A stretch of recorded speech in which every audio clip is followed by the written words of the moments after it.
How's it going, folks? It's your pal Johnny Orion here.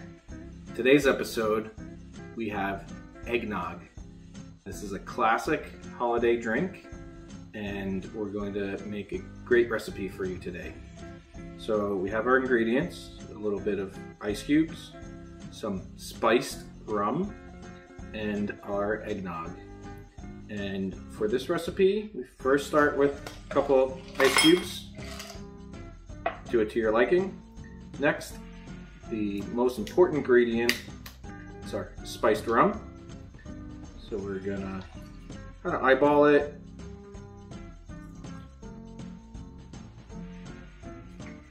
Seems about right to me. And the most important step here for this recipe is to leave the eggnog in the carton. This is very important because eggnog is terrible. So now we'll take a sip of our beverage. Ah, that's delicious.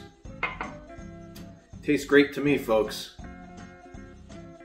All right, folks. Thanks for watching today's episode, and we'll catch you on the next one.